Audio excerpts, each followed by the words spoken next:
how to be. And when we are, then we can see what's around us. We can feel our body. We know our capabilities. We know what's around. And then we can do something which is effective in our world. And so that's one of the reasons why that planning for the future, it's one of the great lessons which COVID has taught us. But all the plans we had for our future, how many of them turned out right and how many went totally wrong? And of course, most of them went totally different direction. And we can cause so much stress and suffering to ourselves by planning for the future when it doesn't work out the way we expect it. Just I told this story to some visitors a couple of days ago. One of my earliest memories was when I was maybe 6 or 7 years of age. And my mother announced to me that I did not need to go to school the following morning. Yay, I don't have to go to school, I remember thinking, because you have to go to the dentist instead. Oh, that's not fair. At that time, I hated the dentist. If you can remember dentists about 60 years ago, wow, it was like going to a torture chamber for a little kid. They had all these needles and all these pliers and these sharp things to scratch stuff out of your gap between your teeth. Even though the dentist was very kind and gentle, but still it was very scary looking for a young boy. So I started crying. I'd rather go to school. No, I'm not going to go to the dentist. I threw a tantrum. And my mother said, look, you've got to go to the dentist tomorrow. That's it. So I went to my bed. I never slept well that night. I was just really upset and started trying to plan, how can I get out of going to the dentist in the morning? And my main plan was to use psychology. Even a 6 or 7 year old knew some psychology. I told my mother, Mother, you don't love me, do you? You don't really love me. Any real mother who loved her kid would never send him to the dentist. But of course, my mother dragged me to that dentist, dragged me kicking and screaming most of the way. And when I got to the dentist's surgery, I still remember this. On the door of the dentist's surgery, there was a sign. All appointments closed today, cancelled, because the dentist was sick. And that really sort of was something I remembered even as a young 6 or 7 year old, that all that worry and concern was for nothing, because the dentist was sick and couldn't do that appointment that day. And it just told me that just please plan in a moment, or just don't plan at all. It's even better. And just have that confidence to respond to every moment with a clear, open, kind mind. And then whatever happens will usually turn out to be fine and well. But sometimes that people are too scared not to plan. They're too worried what other people think of you. And a lot of times you may be meeting somebody and you're worried what they may think of you. And if you really ask them, they're worried what you think of them. So we're all worried about each other, never putting much time and our focus on what we're doing for ourselves, where we are right now, how we feel. And get that correct first. Transform your own mind first before you can transform other people's mind. And how can you transform a mind? I like that word transform, because we've just been building a new office over in Bodhinyana Monastery. And some of the lights there are the low 12-volt lights, and we have to transform the energy to make sure it suits those lights. So transforming the mind, using the idea of electrical transformers, is actually get the right energy flowing through your mind. And to get the right energy flowing through your mind, not too much force. Otherwise, you get too much energy, you blow fuses in your brain. In other words, you get stress. And to me, it's quite obvious to see some people that are working so hard and they just can't stand it much longer. And they get stressed out and they get diseases. Even like, with the COVID, that sometimes why do some people get that disease and some people don't? It's not just exposure to the virus. There is something else which goes on there.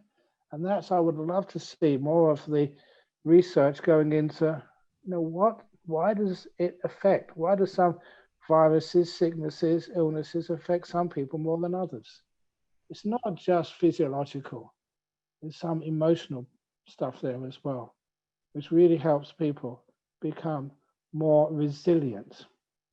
And of course, that resilience, one of the examples which I've used, I thought was a pretty good example, was a simile of the guitar string. You can imagine I haven't got a guitar string here, obviously. But what I have got here, I've got a little rubber band. I don't know if you can see it. And I stretch the rubber band really tight.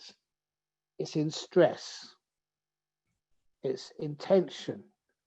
It's like suffering. It's not in its normal state. It's being pulled apart. And if something hits it, I'm sorry, I haven't got a third hand. If something hits it, it'll make a sound. Bing! And if you lessen the tension on it, loosen it, if something hits it, it still makes a sound, but not so high-pitched and not so loud.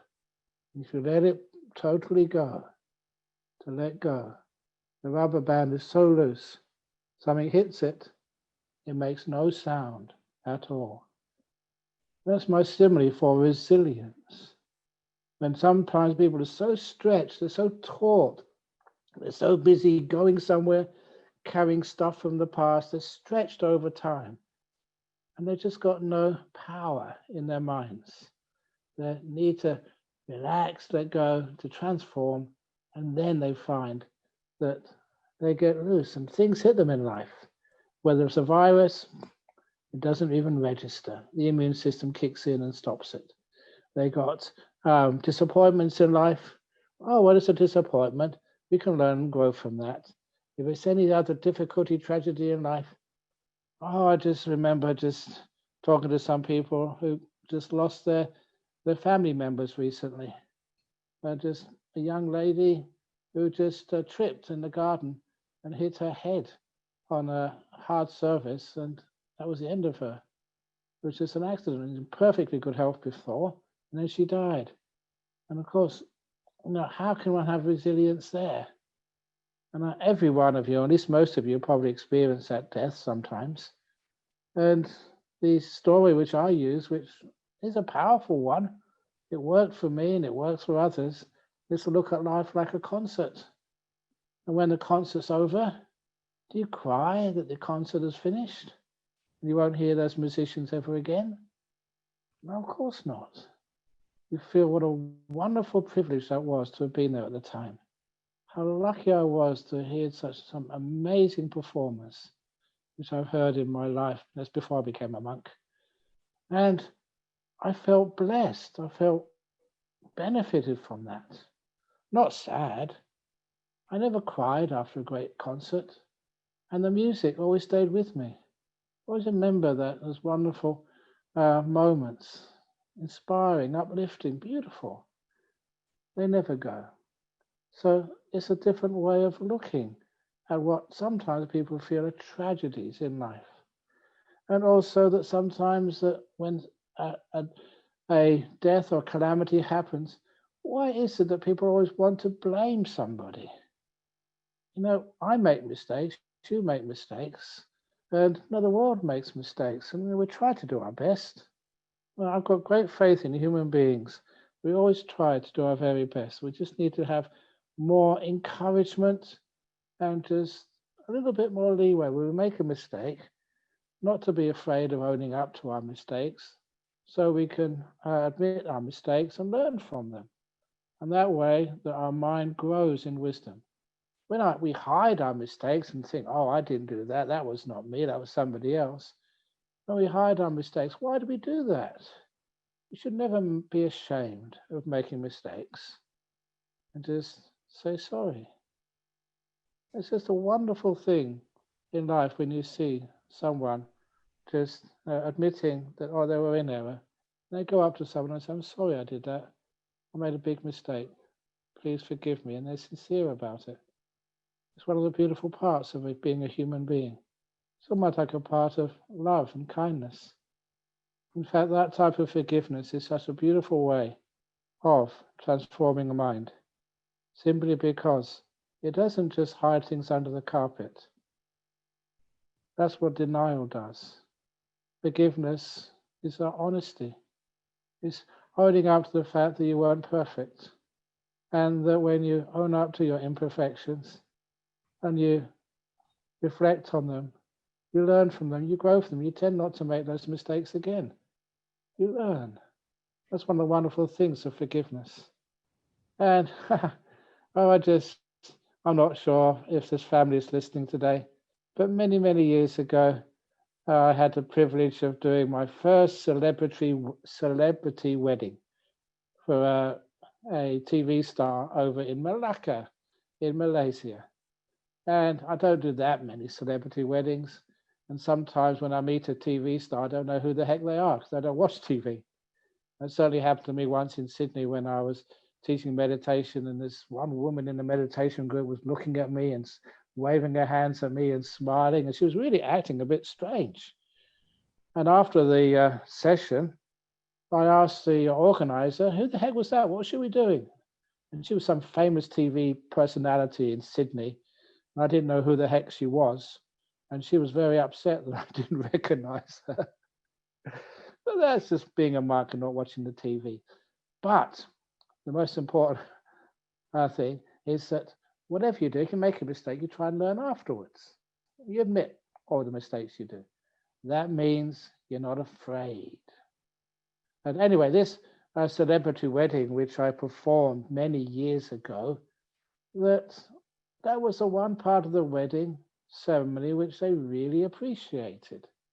I asked them every year to do a forgiveness ceremony together, just privately. And whoever does it first is not so important. Maybe just change every year. This year you, this year me. And those couple to say, if there's anything which I have done, or said, or thought, or things I didn't do which I should have done, by body, speech, or mind, intentional, because I'm not a perfect human being yet, or unintentional, please forgive me. And say it with honesty. And the way I've been taught by Ajahn Chah and reading the sutras, if somebody really does ask forgiveness, you have to give it to them. Even if you doubt their sincerity, are they just doing this to get out of a problem? If they doubt their sincerity, I will still give them forgiveness, because I value that forgiveness so much. It's a wonderful way to transform the mind. And it encourages people to keep asking forgiveness when they make mistakes, and the other people encouraging them to forgive, so that way we can let go of the past hurts, which can sometimes be in our minds for years and years and years and years. So much so they can cause, I reckon they can cause many diseases, many mistrusts. You don't have to be perfect to be happy. You have to be honest to be happy. And just being honest by confessing any faults or just asking forgiveness. Was that one teaching with this couple in Malaysia? They keep, every now and again, they send an email to me and they say to us, how are you going, Ajahn Brahm? We're doing fine. We're still married, having a wonderful life together. And they said that was the most important part of the ceremony, teaching them just forgiveness, not to expect one another to be perfect, but to admit their faults and to get their forgiveness so they can do better next time. And that doing better usually happens. It transforms our relationships, the way we look at one another. I don't know why it is, but sometimes in our world that we're supposed to be perfect. And I've often been contemplating where that silly idea came from. We all have to be perfect. To the point that I traced it back to times I was a little kid in school. And when I was a child in school, I made a mistake.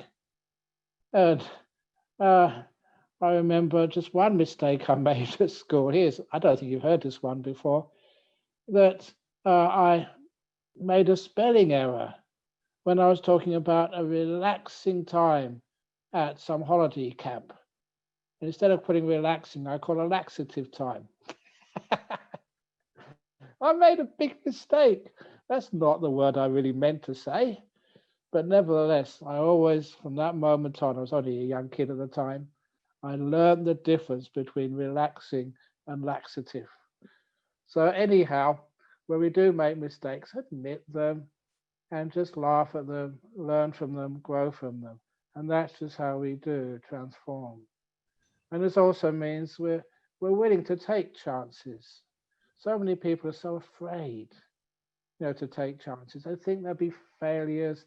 They think, what will people think of me if I do this? It's worthwhile just giving things a try. As long as it's a good thing, you're not harming or hurting anybody, give it a try and see what happens.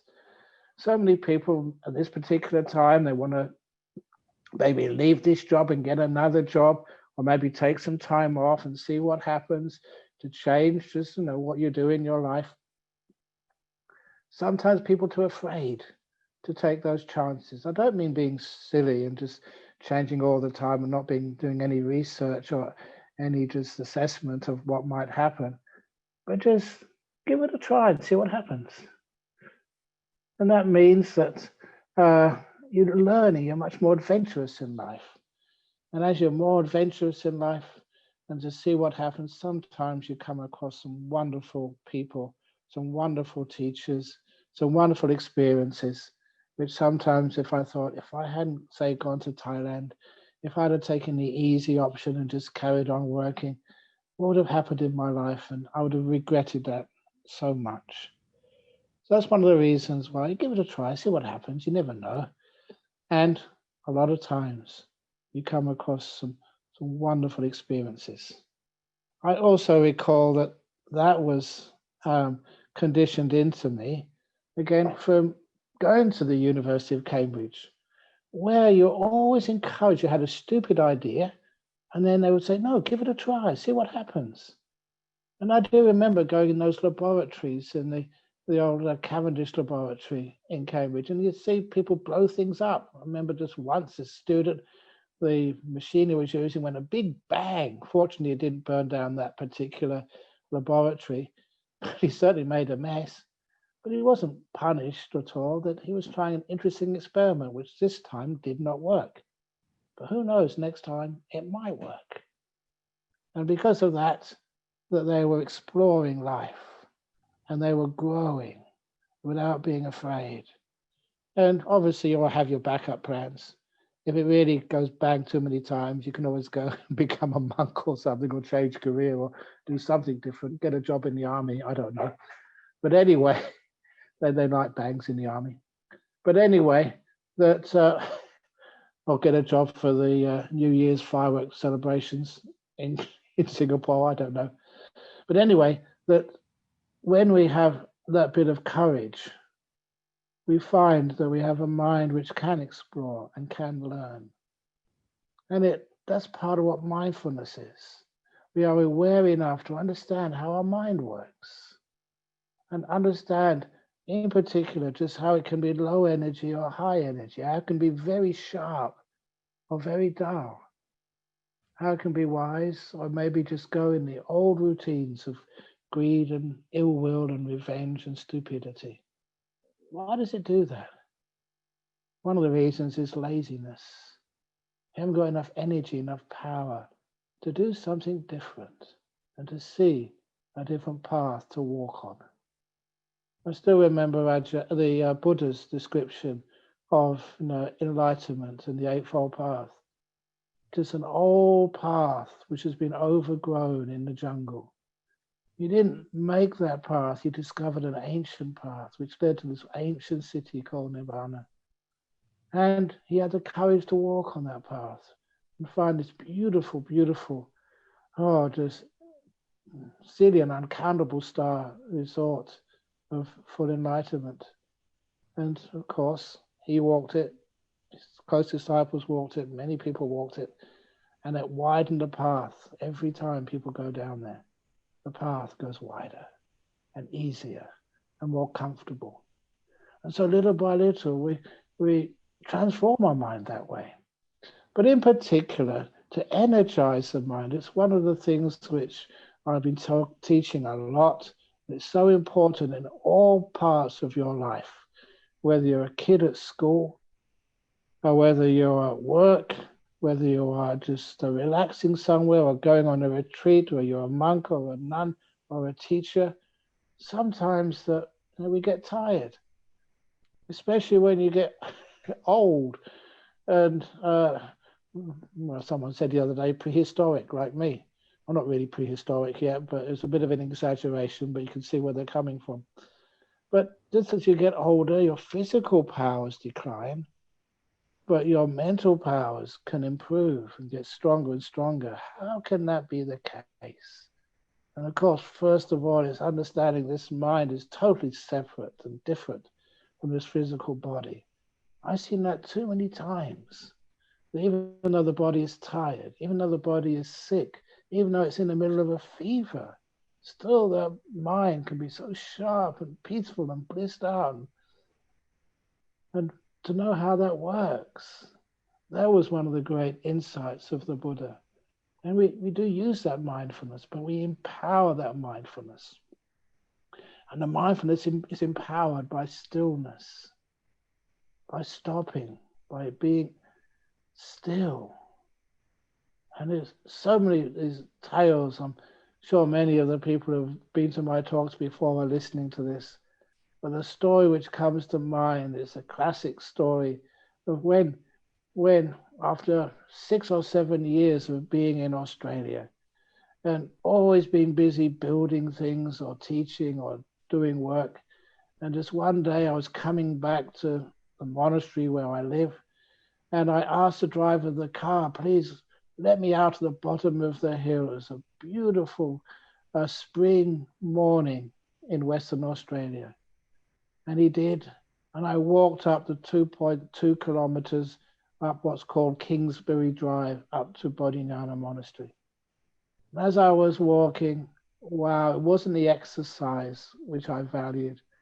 It was the perspective which I saw. It was like the first time I'd seen that hillside.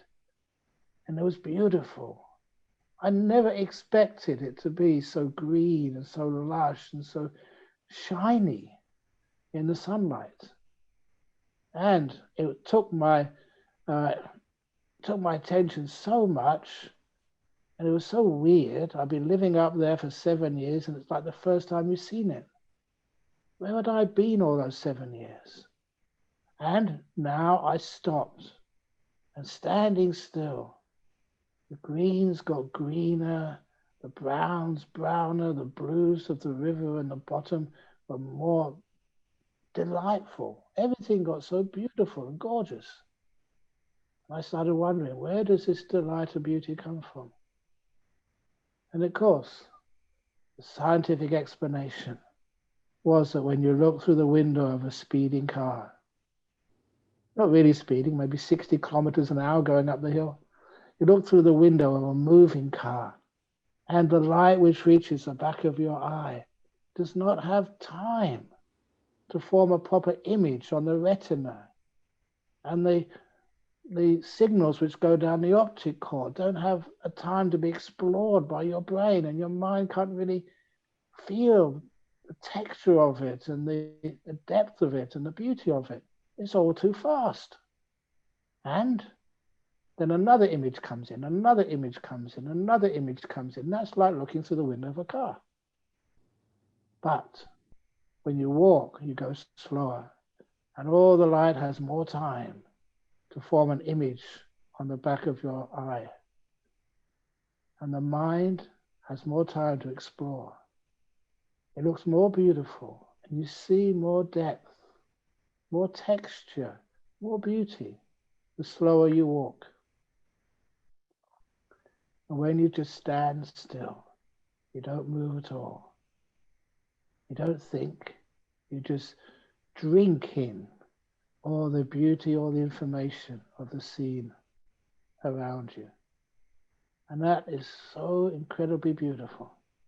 You see so much of the grass, so much of the rocks and the lichen on the grass, and all the contours of the bumps in those rocks. You can see just all the little thousands of waterfalls, tiny ones, but so delightful, in the little creek running through the valley, and all glistening in the sunshine. And it was gorgeous, beautiful. And I'd only seen it because I had the time to stop and be still. I had the courage to stop and see the beauty, see the depth, and see all the detail in that forest, on that hillside, sorry.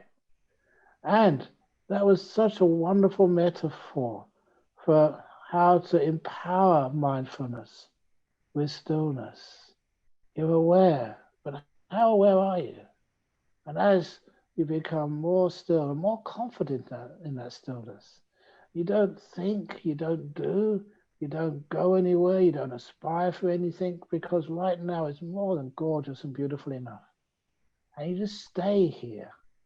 It's like you turn on this power source, this incredible great energy, which the mind just gives into this moment. And what you see becomes more delightful, more green grass, the deeper green you've ever seen before. And the blue of the sky is powerful, like ultra blue. Everything becomes delightful and gorgeous and profound. Your mindfulness is increasing. In the sutras, in the texts, what that means is your 5 hindrances are getting weak. These are the hindrances which stop you seeing. These are the defilements which cloud the mind, which reduce its power to see and to enjoy what's even in the hillside around you, let alone everything else which is around you in this world. And the more slow you go, when you stop, and the energy, the power of the mind becomes transformed, you see much deeper into things. And what you see is far more enjoyable. It's a great metaphor for overcoming these 5 hindrances, which are basically, wanting and ill will, sloth and torpor, restlessness and worry and doubt, all these things which make your mind move. And this stops all of that. Mind is still. And soon you become empowered, transformed. And what you see is very deep. You see things you've never seen before. You understand connections you've never known before. And you're seeing the Dharma. You're becoming wise. You're getting insights because the mind is still. And it's not something which is unpleasant. I remember when you had to study for exams, that was really unpleasant. I never wanted to study. I wanted to go out and play a game of soccer with my friends or go out with girlfriends and stuff. But I had to stay home and study. I thought that to be wise, to get knowledge, was hard work. But this is not hard work at all. This is just fun. You're relaxing to the max. Your body feels good, the mind feels alert and happy and joyful, and you get all this incredible energy and lovely insights. Simply because it's like you're polishing the glasses of your spectacles which you wear in front of your eyes. Now you can see, now you can feel. And even recently, I remember in a BBC article about someone who became a hermit in Scotland, a woman who tried to live a very simple life. And she started to experience what she called enhanced perceptions. Whatever she even tasted, she's tasted so much more of it. She was just tasting oats, a standard breakfast in Scotland, which was pretty plain. But her oats taste the most 5-star, delicious, savory, tasty oats she'd ever ate in her life. The oats were the same, but the mind can now appreciate it. The mind had been transformed and empowered. It wasn't desire or ill will. The mind was as pause, and this was the nature of oats, when your mind is very still and powerful.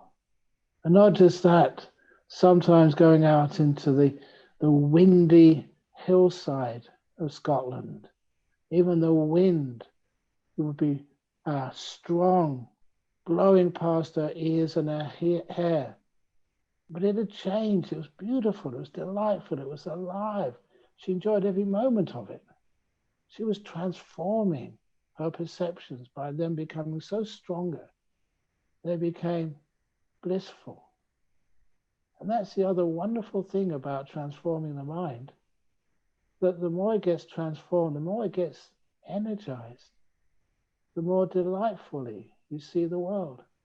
And even in some of the more repugnant things of the world, people just fighting each other, or people getting sick, or people just arguing.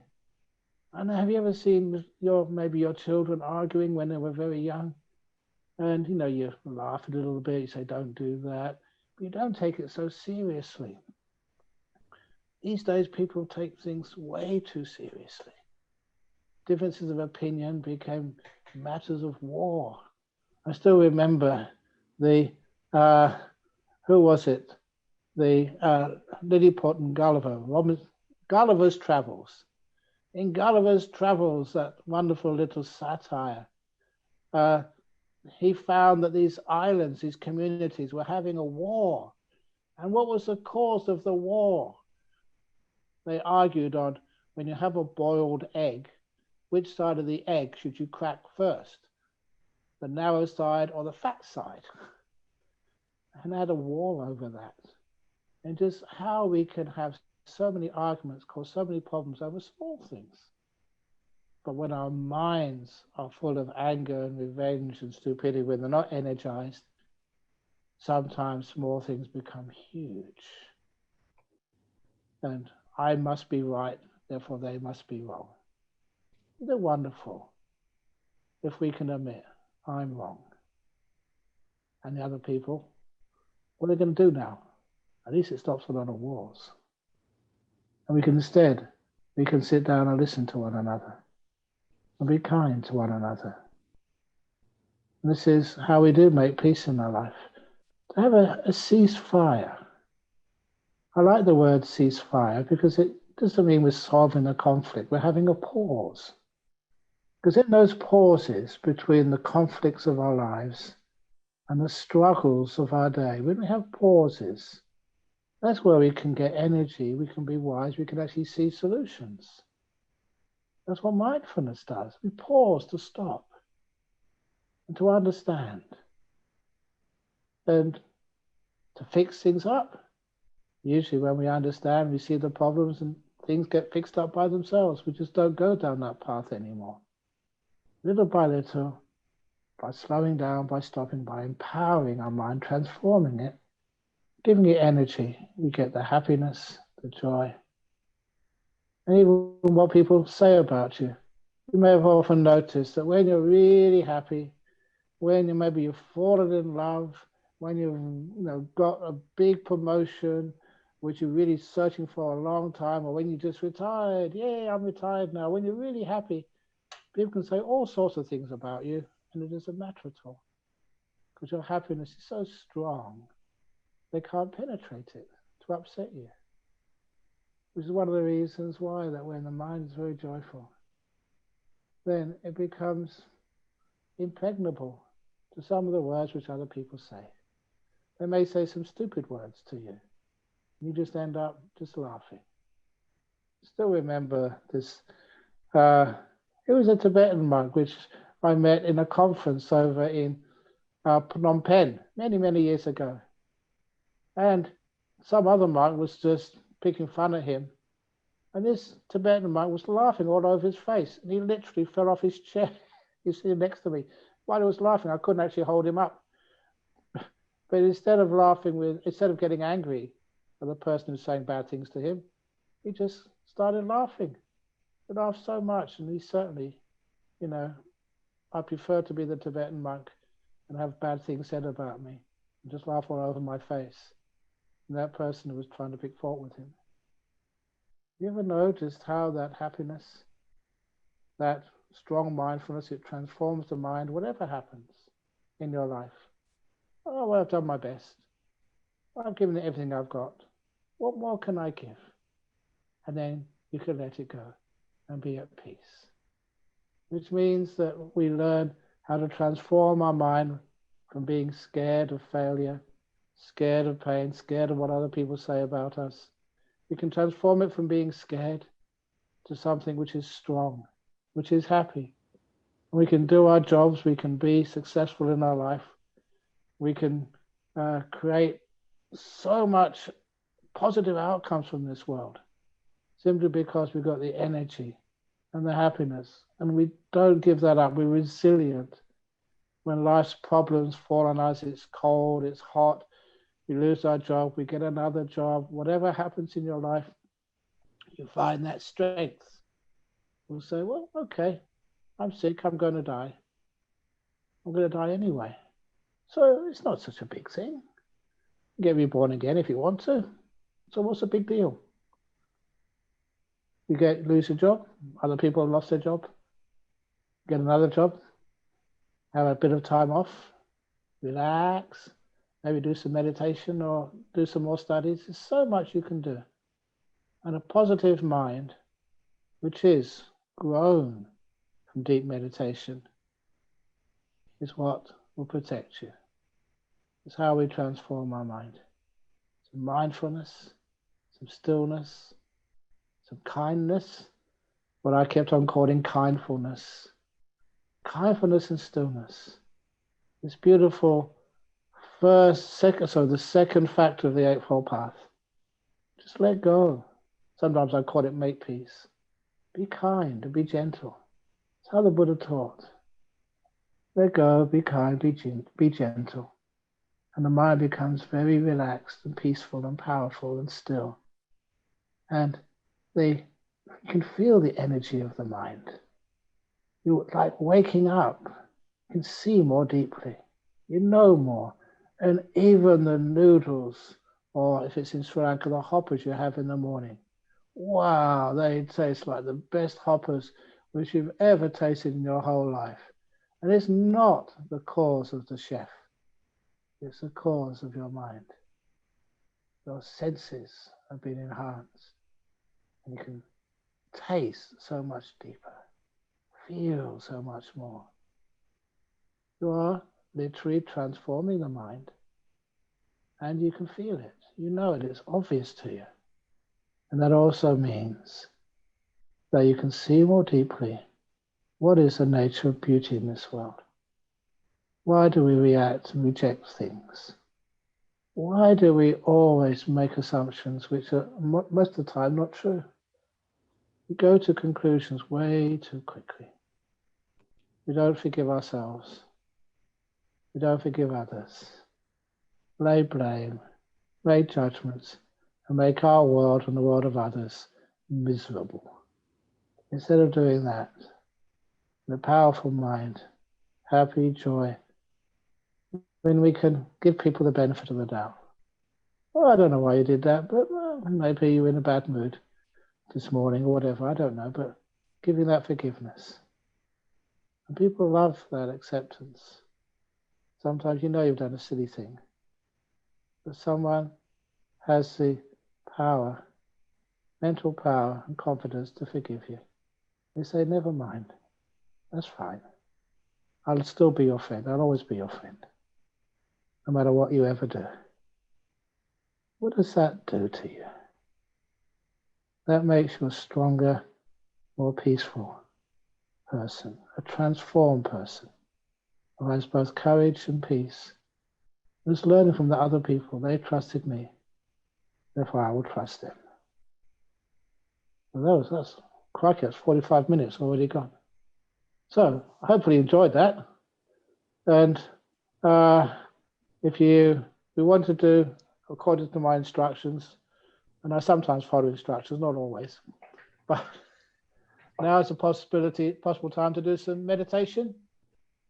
Is that Yes, correct? go ahead, Ajahn Brahm. Okay, very good. So now I'll do a little guided meditation for you all.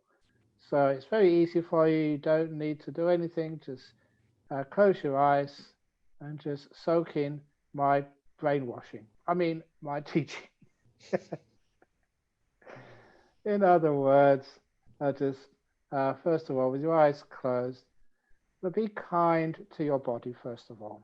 The kindfulness onto this body in which you've been living for so many years. Sometimes we're not so kind to it. We push it too much. We don't give it a rest. So I don't know where you're sitting, in a chair, or you can be laying in bed. I don't care if you're sick. You can be, but quite frankly, even if you're on the toilet bowl, as long as you are being kind to your body, that's fine too. So it's not disrespectful. Be respectful to your body by being kind to it. And as you are, say, sitting here on a stool, on a chair, on a cushion, wherever, then how does your body feel? To know how it feels, my little trick, which works for me, is to ask my body, legs, how do you feel right now? Because as soon as I ask that question, my awareness goes to that one part of the body. And if I say, see Angie, I ask her how she is, and my awareness goes to her and just see if she can tell me how she is. So I do this to my legs. And once I find out how they are, if I'm in a bad position, an uncomfortable position, I would say, then I just change my posture, move the legs around. Actually, my butt is not very comfortable right now, so I'm going to change that. Yes, better.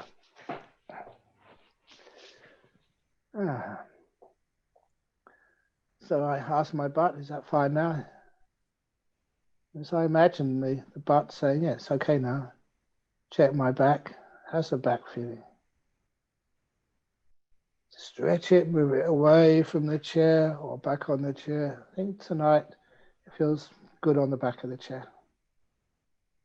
But I let the feelings in my back decide. I don't push the posture following someone else's idea of what's a good posture or not. That person hasn't got your body. I haven't got your body. It's your body, so you ask your body what it needs. And be smart enough to follow the advice of your body with kindness and wisdom. How are my shoulders? I've learned over many years of meditating how to just relax my shoulders just by looking at them and just letting go. Opening up, not holding anything tight, not stretching things, but feeling and loosening as much tension as I can. I go down to my elbows and hands, loosening, relaxing, asking hands and fingers, thumbs, are you in a good position? Do you want to be moved?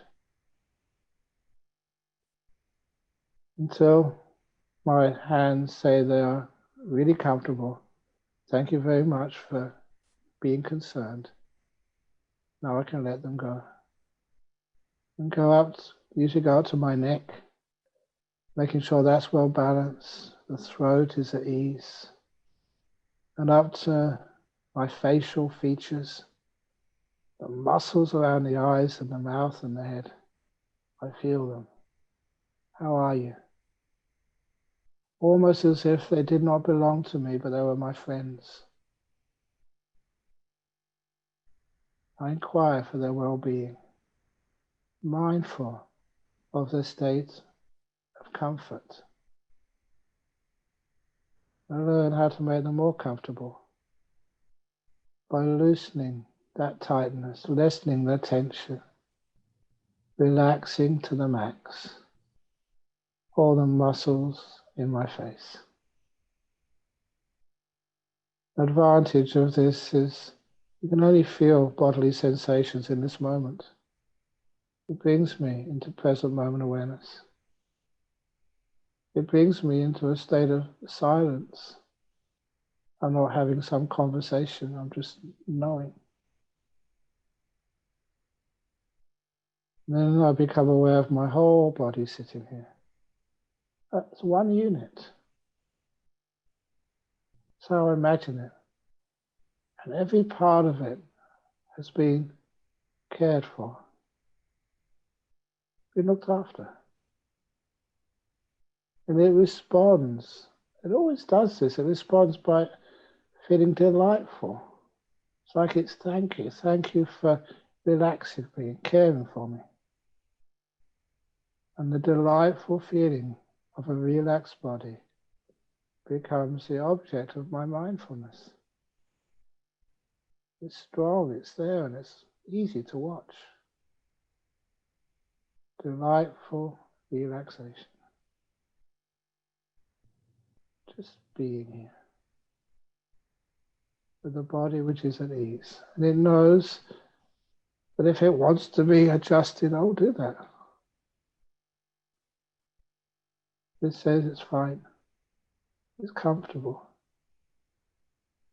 And as I am aware of the delight of relaxation,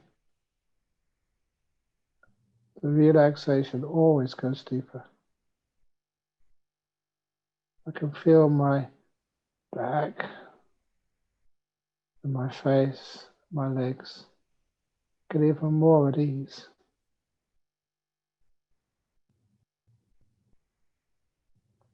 Just enjoying the delight of a body which has been adjusted part by part and then at whole, at one.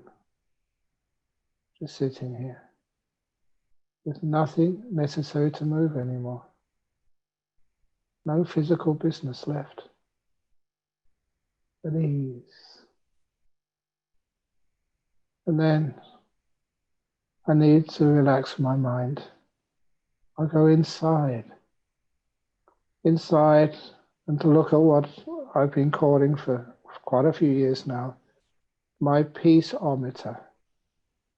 Just like a thermometer or speedometer, it gives you feedback on those qualities. How fast are you going? How warm or cold is it? Or hot? But this is my peaceometer. How peaceful am I in this moment, right now?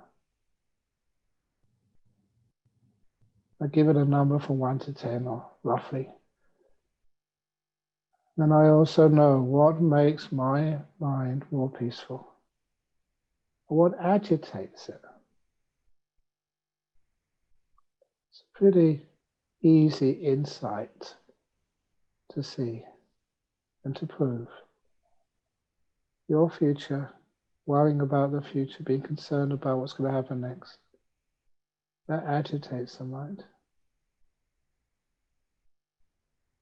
Doing the unnecessary business from the past agitates the mind.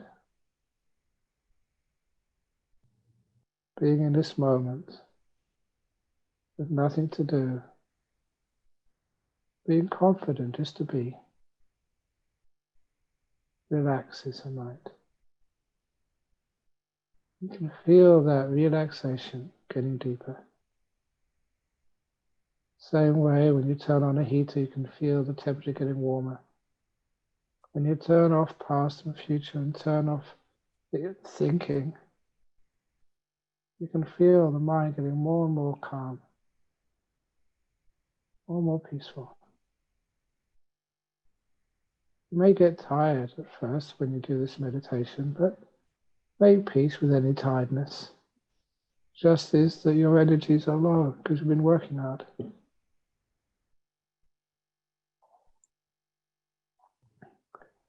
The energy will come back,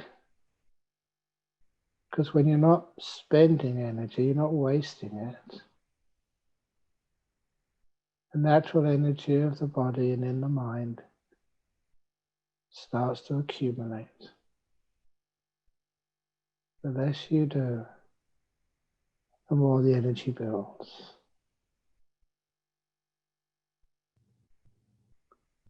This is how I meditate. The energy gets stronger and stronger. I'm still, I'm not moving from this moment. And all the words I say, you may not believe this, but this is how I experience this moment. I am silent inside.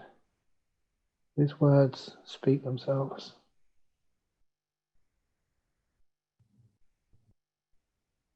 That silent awareness gets stronger. Just like relaxing the body makes the body feel delightful. So relaxing in this moment, the mind feels delightful and now becomes pleasant. It's enjoyable, having nothing to do in the past or with the past, having nothing to plan for the future. Just being here in this moment, just now. It's like you're on holiday. Not trying to attain things or transform things. The mind transforms by itself. And you give it the chance. Give it this moment. Give it silence. Have a ceasefire in all the negativity or the striving of your life. Now's the time to stay home in this moment, inside.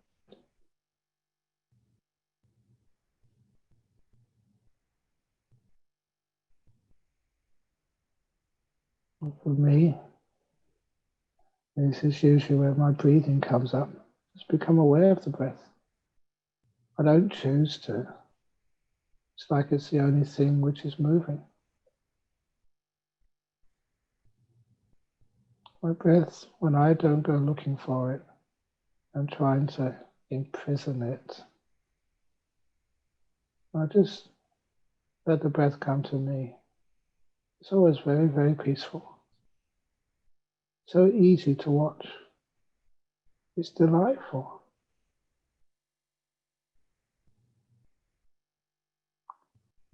Watching this delightful breath come in. The delightful breath go out.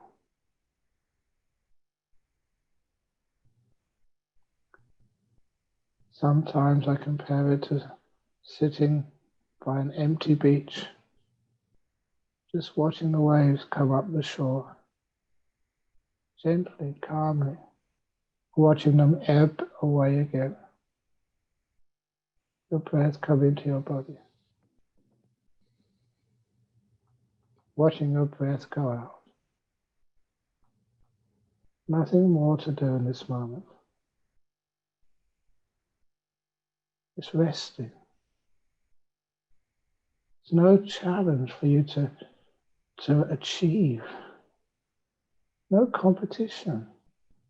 Just being.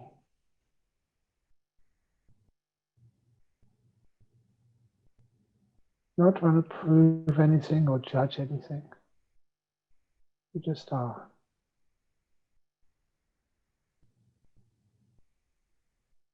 It's delightful when the mind rests and gets powerful.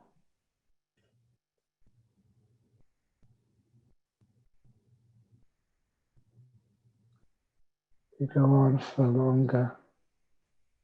Imagine how much energy and power you can feel. Sometimes you really get into this. You forget about time. You just sit half an hour, 2 hours. You don't realize how much time has gone past. Keep enjoying every moment of this. It gets deeper and more powerful.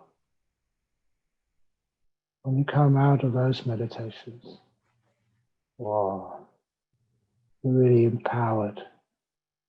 The mind is so strong. You can see so many more things that you've never seen before. Understand your insights, all your teachings you've learned from a monk or a nun. They're yours. Your wisdom, your seeing. Freedom.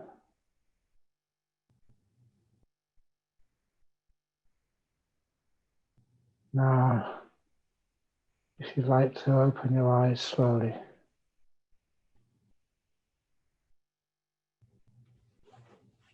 Come out from the meditation. Thank you. Thank you, Ajahn Brahm, for that lovely meditation session. Yeah, I enjoyed that. Shall we start with some questions? Yeah. Okay. So in meditation, practicing non-planning and non-controlling, so one is able to have the same attitude in daily life, because it seems that one needs to practice not only the intention. And is mindfulness bad when there's too much of it, like excessive meditation?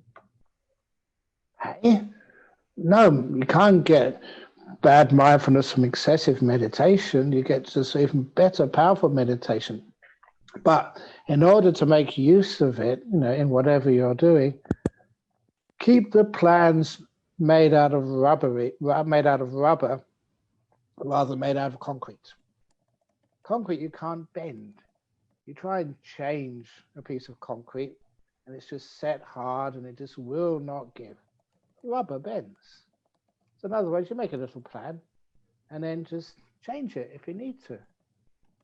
But the main thing, which I found, with success and happiness in life and high achievers, is just a general kindness, awareness in this moment, and just this basically power of gentleness. Gentleness is far more powerful than people really think or expect. Still remember the great Gandhi, who just he pushed all of the British Empire out of India through gentleness, through non-violence. It was a powerful, powerful lesson which many people forget. Not through force and through violence, but through like a very high, gentle morality. So that's one of the reasons why the more people we have meditating, I think the better our worlds will be.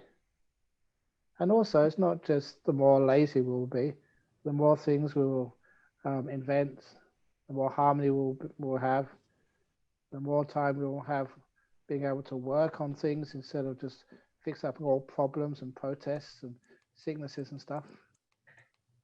So it's obvious to me it make a much better world. Ajahn Brahm, what's the difference between letting go and inaction? Does it not take responsibility away from life? Oh no, because when you let go, it's your responsibility to let go. For example, you have kids. Okay, inaction, look, your kids, when they grow up, they're going to leave and they're going to have to find their own life and their own way of doing things, and they deserve that right. If my mother had let me go, I'd still be in England studying or something. Well, I was very impressed. And she said, no, if you really want to go to Thailand to become a monk, go with my blessing. And that was just what that did. It gave me this wonderful sense. It was a gift she gave me, a gift of freedom. She let me go. And of course, I lived up to, I think, her expectations and probably a lot more. And so that's not inaction. Inaction is just feeling that we should have done something and we don't do it, thinking that we are just afraid of doing action. Letting go takes a lot of courage. Inaction is just laziness. Thank you. Ajahn, if we live for the day and don't plan ahead, wouldn't everyone be doing things that would cause chaos, because isn't planning in the future, for the future, keeping things in order? Well, I think that pretty now we're in chaos. So it doesn't say much, but lots of planning and stuff. So sometimes our planning for the future is too fixed and too firm.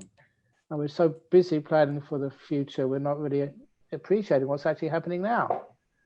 We're looking so far ahead when we're walking down the street, we tread in a dog poo, which is right in front of us right now, because we're just looking too far ahead. So sometimes it's great to be able to just at least go further towards letting go, having more holidays, not working so hard. I think it was Jacinda Ardern, New Zealand, was talking about, people have talked about 4-day weeks for a long time now. Maybe we can even try that. You may not be as rich as you are, but nevertheless, you have more time to experience and enjoy the little money you have. Because what does it actually cost to have enjoyment? I have lots of enjoyment living here. I've got no money, got no income, no savings, no pension. I have a good time. So why are you saving up so much for? So sometimes we can learn how to live more simply and have more fun and work less. Good point. Yeah. So one more question before I hand to Rohantha. Some people blame their misfortune on feng shui, bad feng shui. Is it true? How can we comfort them through Buddhist teachings to improve their lives? Well, I remember this man in Australia. He had a Chinese wife, and he was Australian, Caucasian. And, he had a very difficult marriage. So he went to a feng shui master who came to see his house while his wife was out in the shops, and told him his furniture was badly arranged. So he rearranged his furniture, and I asked him, did it work? He said it worked really good. He put all the sofas and the chairs against the door. When his wife was out, she couldn't get back in. He said he had a wonderful life now. Sorry, that's a silly joke. Please excuse me, but I can't change myself. But anyway, no, it's real Feng Shui masters will probably tell you that the main influence of life is not just where you live or how you live, I don't know where you live or the environment around you, but what you make out of that environment, how you can change the Feng Shui in an area. And the obvious example of that, this is not a joke, is the Bodhinyana meditation hall in the monastery where I live. That's got really, really strong power there. And one of the friends, when I was, I think, away somewhere, probably in Singapore or Malaysia or Thailand or somewhere, they brought a Feng Shui master into Bodhinyana monastery while I was away. And when they went into that hall, they said, apparently, wow, this is some of the greatest Feng Shui I've ever seen. That wasn't there 40 years ago. It's been built up by all the kindness, all the goodness, all the meditation, all the service, all the monks and nuns and lay people who sat in that hall over so many years.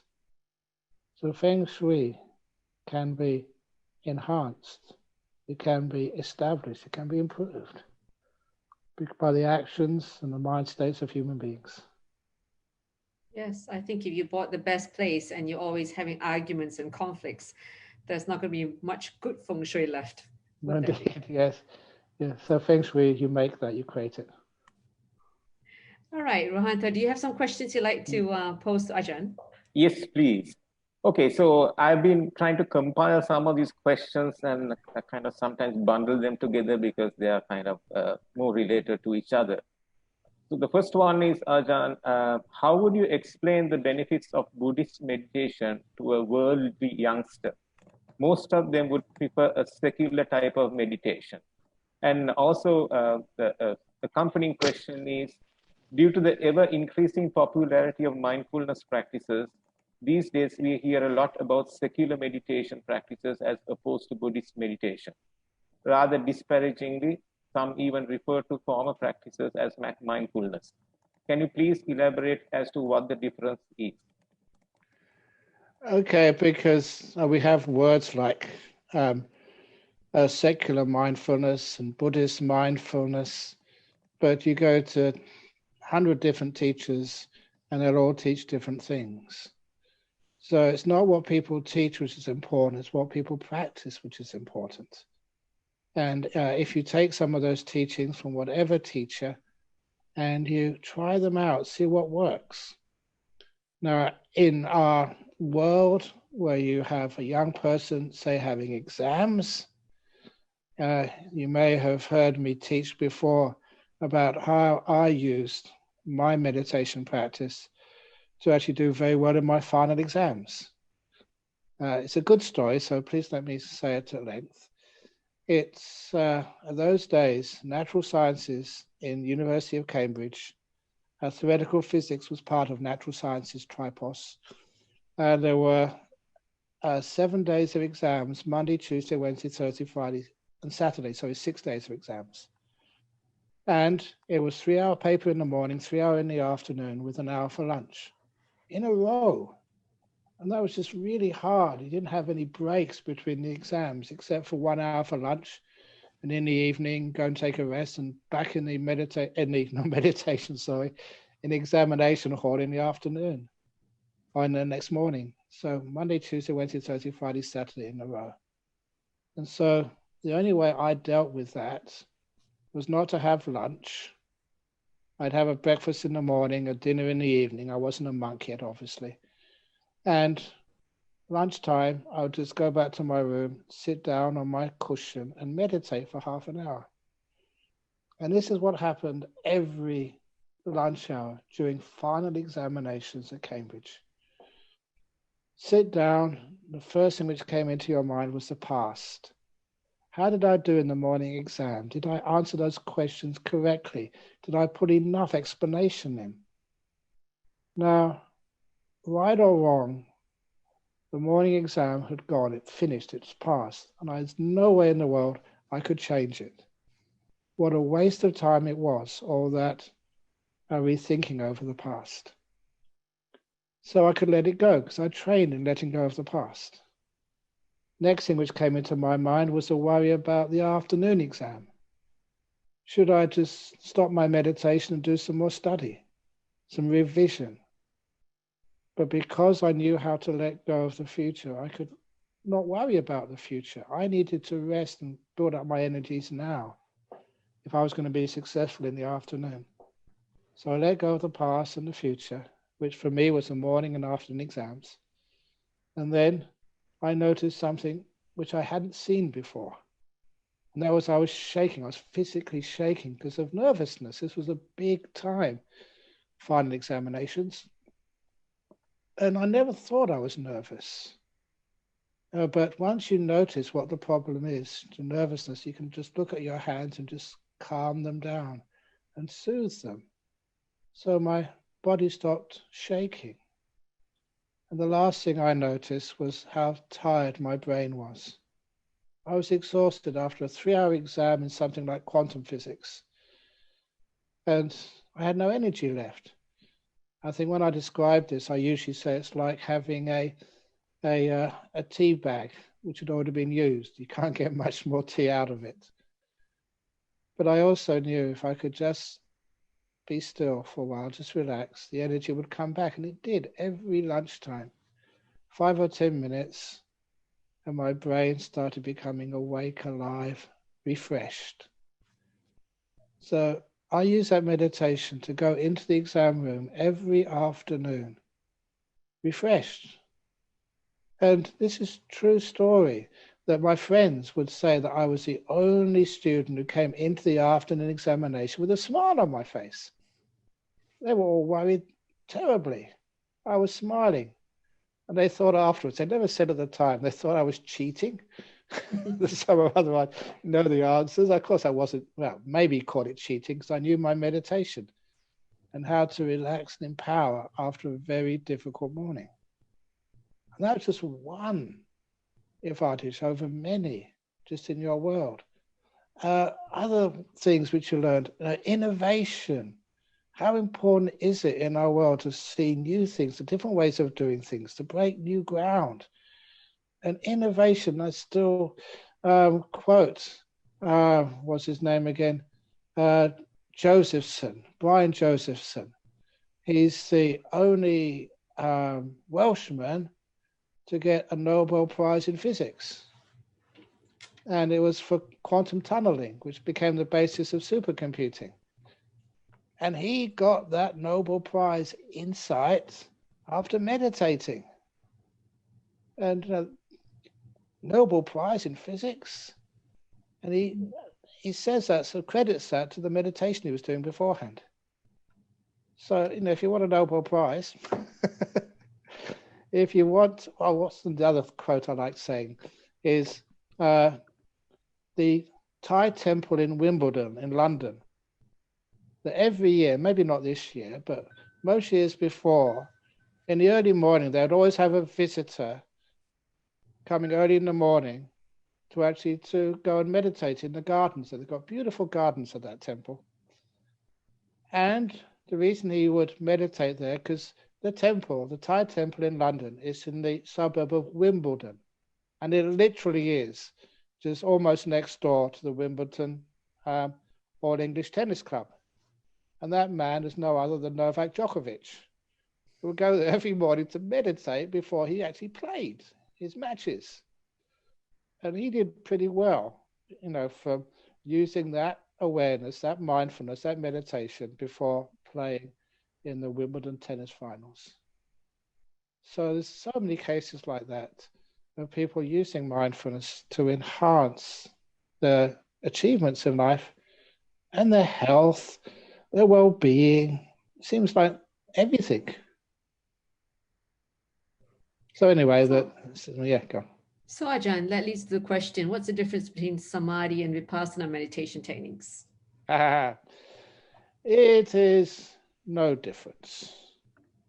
One day, okay, here we go. I've already started the story, so I'm going to finish it. One day, there were these two people. They've been living together for years. He was called Sam. She was called Vi. Samatha or Samadhi, if you like, and Vipassana. But they had these two dogs. One dog was called Metta, the other dog was called Anapanasati. So one day after lunch, they decided to go and walk up Meditation Mountain, and they took their two dogs with them, Metta and Anapanasati. Sam went up there because it was so peaceful, so quiet on top of Meditation Mountain. His partner, Vi, she went up there because you could see so far. You get so many insights into the world around you. So she took up a high-powered camera, not one of these iPhones, but no, proper camera. And with their two dogs, they walked up Meditation Mountain. When they got halfway up Meditation Mountain, the Anapanasati, that dog, couldn't hardly see her at all. She was vanishing. Metta was getting so joyful, so happy. Sam could feel the deep peace even halfway up Meditation Mountain. And Vi was taking all these amazing shots with her camera of the universe around her. And when they got to the top of Meditation Mountain, whoa, that was so still, so peaceful. But Sam had a pair of eyes, so he could see the great view as well. His partner, Vi, she took some amazing shots from the very top of Meditation Mountain. But she could also delight in the peace. And Metta the dog was running around in circles like dogs do, wagging her tail like it's going to fall off, but being quiet, because even Metta was so happy and so joyful, and spreading its joy to the whole world, and also experiencing the deep peace and insights. I mentioned Anapanasati, the dog, because Anapana, the breath, disappears on the top of Meditation Mountain. It can't be found.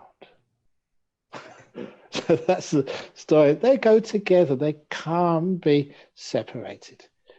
You may think you're doing Vipassana meditation, but Samatha's coming right behind. You may think you're doing Samatha, the calm meditation, but insight is coming right behind. They always go together. Thank you.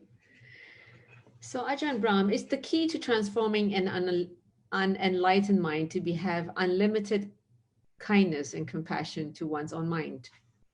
Yeah, that's pretty good. Give that a try, see if it works. But it has to be unlimited.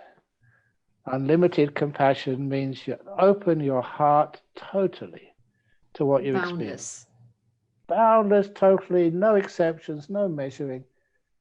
And there's nothing much to do anymore. There's nothing much to do. You become very still. No work to be done. And with that stillness, that gets more and more powerful. You start blissing out. I don't know why people are afraid of blissing out.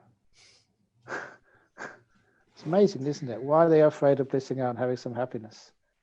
And it's just and people are afraid to have lots of kindness because they think they'll be taken advantage of. But the reality is you don't. And so what? You can give so much, and this world needs more kindness. So there's a shortage of kindness in this world. So the more you can give and supply, the better life will be. You don't get taken advantage. People want to say thank you and help and give to you. Yep, indeed. Rohantha, do you have another question? Oh, you're muted. Sorry. Okay. Another dual question from two different people, but related. First one is, in Anapanasati Sutta, Buddha advises meditators to be aware of the long breath, short breath, etc. at the beginning. But you do not mention the same way in your guided meditation. Can you kindly discuss? And the related question is, Ajahn might as well say, cover it on both the questions. Compared to Buddha's relatively high-level instructions, meditation teachers recommend various techniques such as mantras, counting, etc. to help focus. Some teachers also place a lot of emphasis on day-to-day mindfulness. These are undoubtedly useful. Did the Buddha mention such practices? If so, can you please point to the relevant sutras? If not, why do you think it was? Okay, first of all, long breath, short breath. You know, when I first started meditation on the breath, I thought, actually, how long is a long breath? And how short is a short breath? Because most of the time, my breath was somewhere in the middle. It was maybe like 2/3 long, or maybe 1/3 on the shorter side. But they weren't even mentioned there. You're supposed to have a long breath or a short breath, one of those two. And it took me a long time to realize and have confidence that all you're doing, that was just a little helpful means to actually to know something about your breath. Now, is it long, is it short, is it in between? Just roughly. It makes it easier to watch your breath at the beginning. But it's also, in part of the Anapanasati Sutta, something which I've pointed out and practiced, when they say that I think it's parimukha, to make sati, establish sati, parimukha. And it doesn't mean in front of your face, in front of your nose, in front of your mouth. What it really means is make it a priority. So even before you start watching the breath, establish mindfulness as your main concern. Because I noticed myself and many others, I've taught meditation a long time now, that when they start watching the breath without enough mindfulness to begin with, it's a struggle to keep their awareness on the breath. They have to use force and effort, they get headache, they get tense, they get angry, and that's obviously a sign that something is going wrong. If you instead establish mindfulness first, very, very strong mindfulness, then by the time you watch your breath, and just to me, the breath always comes out by itself. By the time you watch your breath, it's so easy to do. You just watch your breath for minutes and minutes. It usually just gets deeper. But it's so easy to watch the breath once that mindfulness is strong. So I've had much more success in teaching by focusing on that early part of the Buddha's instructions on Anapanasati. Getting your mindfulness strong, first of all. And that means that mindfulness strong, it's not just when you're sitting on a meditation cushion. Because you come into the meditation hall or meditation cushion, you bring all the experience of your past with you. Unfortunately, if you're very tired, that exhaustion will be there. If you've been upset and angry, rushing around, then that'll be the mind you start with. So the more you can do mindfulness in your daily life, the more you can do kindness in your daily life. It's like you're way ahead when you sit on your meditation cushion. So meditation is not just what you do in your meditation cushion, it's what you did before and afterwards as well. That's why I don't see a difference between meditation in your work or in your life and meditation in the monastery or on retreats or whatever. They all support one another. Some people think that by meditating, you get a worse experience. You just become aware of the experience. It doesn't make it worse. In fact, you create a choice, an awareness of choice as to what you're going to do with it. Yeah, and if you meditate properly, usually those bad experiences or unpleasantness just gets less and less and less and less and less and less and less. Yep. Because you're not so concerned what other people think of you. Your body gets healthy and you can laugh at misfortune. Yes. So there's a question here about, is there heaven and hell? You can't go past the Zen story about that. Go for it. Okay, so this samurai, hundreds of years ago in Japan, he was just really wanted to find out whether there was heaven or there was hell. And so he'd ask all these philosophers and monks, and no one would give him a really satisfying answer until he came to see this very old meditation monk, not a scholar, an old meditation monk living in the forest or the mountains. And he came up to him and he did samurai, did the proper obeisance, bowed 3 times and said, "Venerable monk, I am a samurai warrior, and I've come here to ask you, is there such a thing as hell?" And the monk looked up at him and said, "You're too stupid to know the answer to that." And he said, "Did you call me stupid?" Yeah, that was a bit of an understatement. Like idiot is probably a better idea. And the samurai got very upset and he took out his sword. "You should not insult a samurai like that." And he was about to chop off his head. Oh no, before he's going to chop off his head, the monk looked one look at his sword. "Hey, you call that a sword? You couldn't even slice a piece of bread with a rusty old piece of iron like that." And that was just one step too far.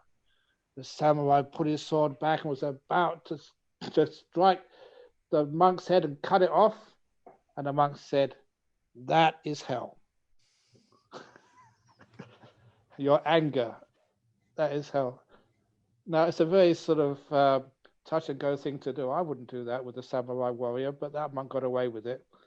And the samurai understood the teaching. And he said, "At last, I have a teaching which I can be aware of myself. I can feel it myself. That is hell, being angry."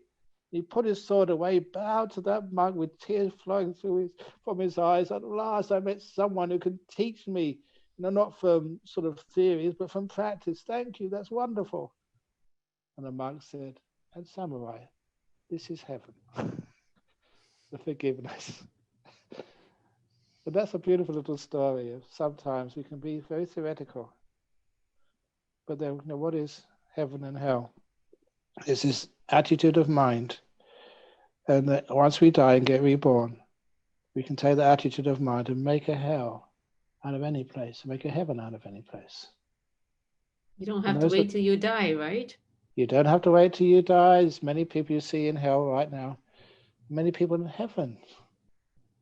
It's just a wonderful thing when you just see great acts of kindness and forgiveness. Just a photo I saw, you probably saw it as well. There was one of these protests over in United States, and there was a white man got injured, a black man. During the protest, they were on opposite sides. He was obviously injured, and he sort of put him over his shoulder and just carried him to safety to get healed. I thought, sadhu, sadhu, sadhu. That was heavenly to see something like that. In the middle of a protest, people got really concerned about the future of race relations in the United States. And a black fellow carried a white fellow to get medical attention. Now, it's obviously this guy who asked the question is really concerned about after death. Is it possible for him to end up in hell? There is, but the other thing about heaven and hell is, first of all, it's made so much sense to me from my meditations, and it took a while, and I thought I was actually adding to what the Buddha taught. But then Ajahn Brahmadi came up, and when I said that I feel a bit uncomfortable saying this, but this is what makes so much sense to me. He said, no, it's actually, that's how the Buddha taught. And he showed me the quote, and wow, it's amazing. You make your heavens, you make your hells when you pass away. So sometimes, people like to be punished for things they do. They feel guilty. They don't want themselves to be happy, which is, I think, is a crazy thing. But they can't forgive themselves. So that if you feel that you have done a terrible, terrible thing in this world, and you want to feel you need to be punished, you will send yourself to hell. And you will create the hell which you think is most appropriate for you. You'll create that, a mind-made realm. And the gates of hell are open. You can walk out whenever you feel that you've been hurt enough. It's a crazy thing to say that, but that's what people do. If you have that forgiveness and kindness and love, then you can walk out anytime. Same with heaven. You can stay there as long as you like. Please, sometimes people say, no, it's karma made, but you can keep making karma. So in other words, you can extend it if you understand how this mind works. These are also mind-made realms. So it's how much you add on to the realm in which you're living. And that's after death too, yeah. Rohanto, do you have? Yes, please. 3 meditation-related questions, Ajahn, with various experiences. Sometimes when I meditate, I feel I'm caught in a whirlwind, mostly the head area. Is it something common, or am I striving, or I'm not striving or focusing, just relax only? That is one. And the other one is, hi Ajahn, I want to ask, why do I tear during meditation? And the third one is, sorry, just one more related one, Ajahn. Okay. From today, I have a question. When I did my meditation, my body was moving like turning. When I had asked with spiritual teacher, he told me to stop my meditation then. Until now, I'm afraid to continue my meditation. What should I do right now? Okay. Well, first of all, the whirlwind meditation, I would usually ask, was that a pleasant experience or unpleasant experience? And if it's an unpleasant experience, there must be some attitude you have towards the whirlwind. The nice thing to do is like open the door of your heart to whatever you're experiencing, make peace with it, and just leave it alone. The unpleasant experiences in meditation, the best story is the story of the monster who comes into the emperor's palace story. So imagine there was this, let's change it around a bit, make it more from one times. There was this white policeman who came into the African's palace while the head African was away. So just in a shop, buying some pizzas or something. And came and sat right in the head's chair. And all of the other Afro-Americans in that building, they said to the white police officer, get out, you don't belong in here, this is our place. And the white police officer got bigger and more ugly and more violent and more sort of scary. And that made all of those black guards and friends and ministers get even just more upset and angry. Get out now. And the white police officer kept getting bigger and more offensive and more violent until the leader of this little group came in, and he took one look at the white police officer and said, welcome. Thank you so much for coming to visit me. Has anyone got you a cup of coffee yet? We've got cappuccino, we've got latte, we've got flat white, we've got... And was so kind to this intruder that the intruder got less big, less ugly, less offensive, less violent, until everyone realized their mistake. They were giving this intruder they thought didn't belong in their place ill will and anger. and made him bigger and more of a problem. Instead, they gave kindness until that white police officer became so kind, so soft, so gentle that he left the hall all by himself. There's no reason to be there anymore. So that's the story. The anger-eating demon changed again to our modern times. But it's the case that if you have anything like a whirlwind inside your mind or turning when you're going around, I forget what the other one was. It was, why do I tear during meditation? Oh, tears. If it's wonderful, you're enjoying it, let it happen. A lot of tearing is just a form of pity, a form of joy and happiness. And if it's that joy and happiness, wonderful, let it tear. There's nothing wrong with tearing.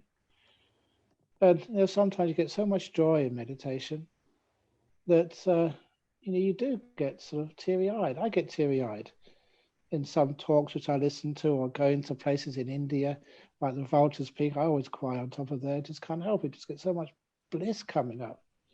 And it just makes me teary. So there's nothing wrong with tearing, nothing wrong with moving around.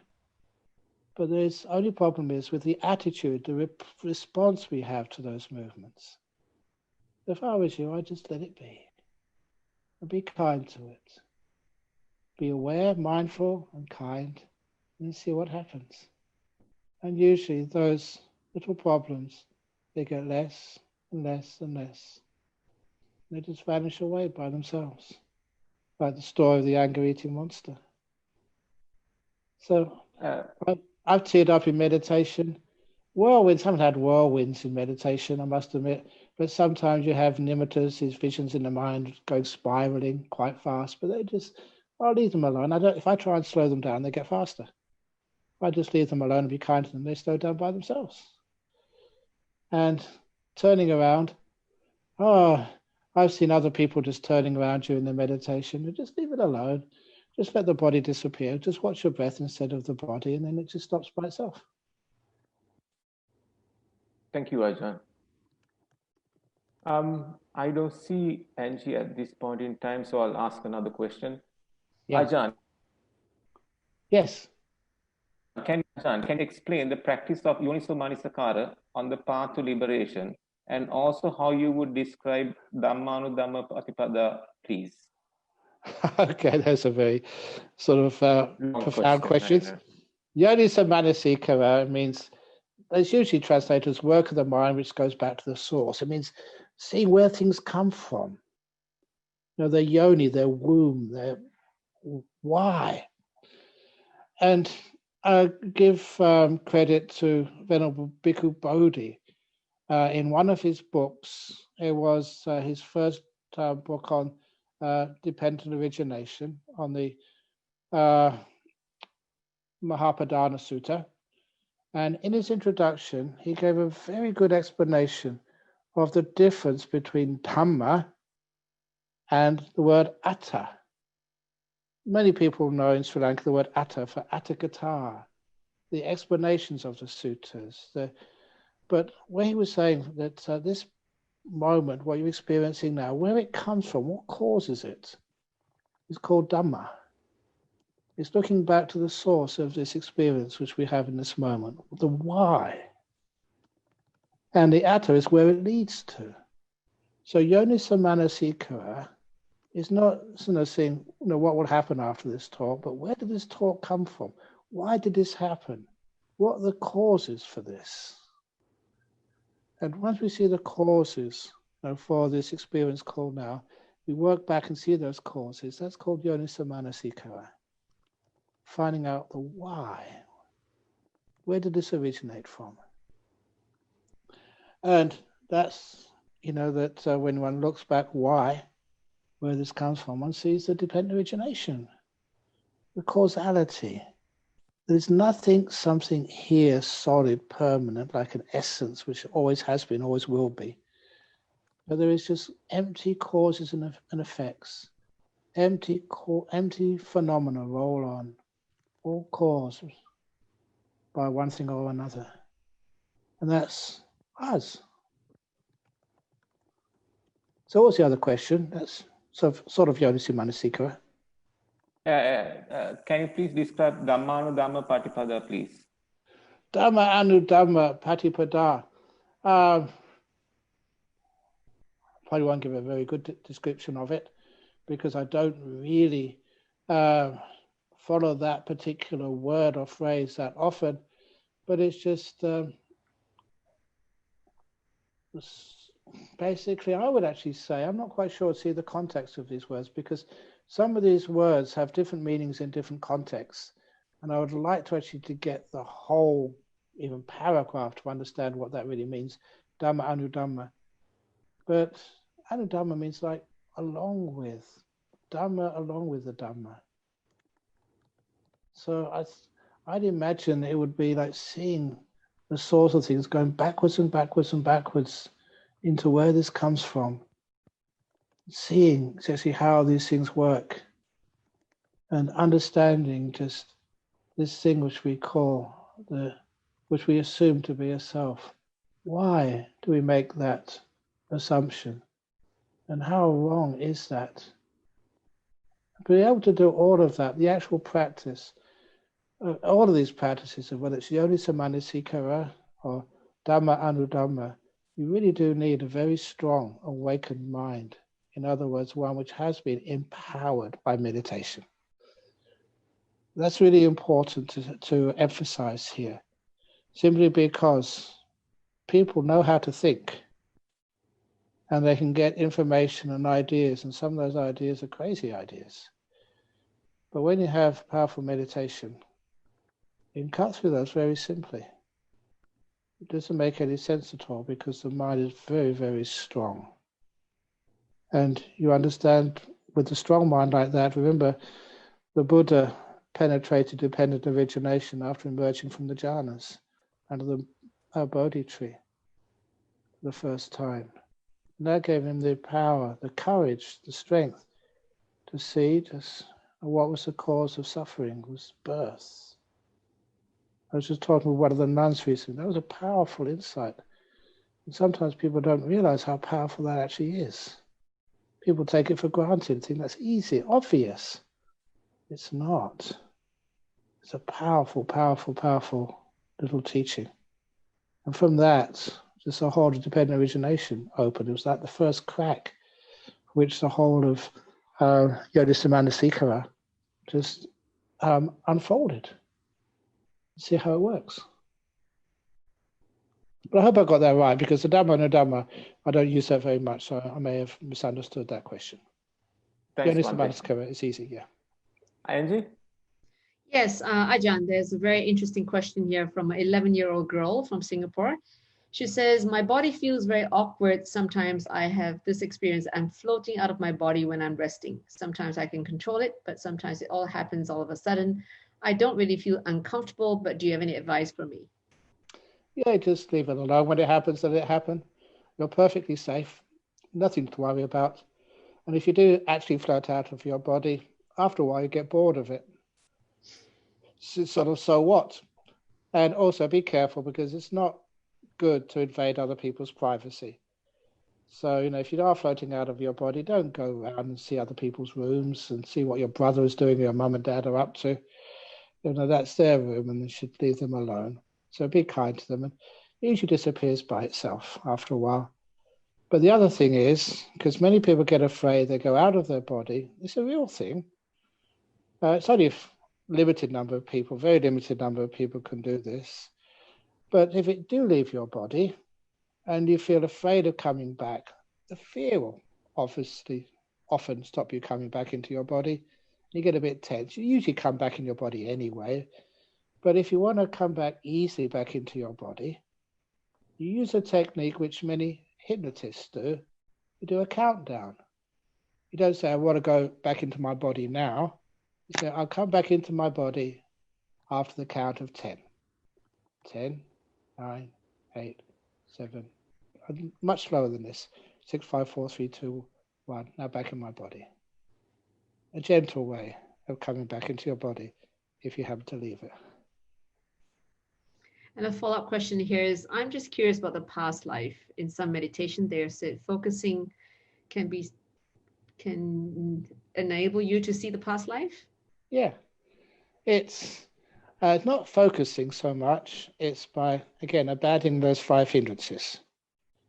Could allow you to see the past life. So you need a pretty good meditation, nice and deep meditation. And after you have come out from the deep meditations, you do the trick which I don't know where I got this one from, but it's very powerful. It works. You ask yourself, what is my earliest memory? And then if your mind is powerful enough, sometimes you can feel, you're mindful enough to know, wow, that was a really good meditation. My mind has really got some strength to it. So you ask, what is my earliest memory? And if your mind is ready, a memory will come up straight away. You don't pause. And the other thing, I didn't understand this at first, but when a memory does come up, it's quite clear. And there's no doubt at all that was you. And I thought, this is really weird. It's different than hypnosis, apparently. In hypnosis, sometimes people still don't really believe that was them when they can recollect a past life, even though the evidence is quite convincing. Yeah, that was you.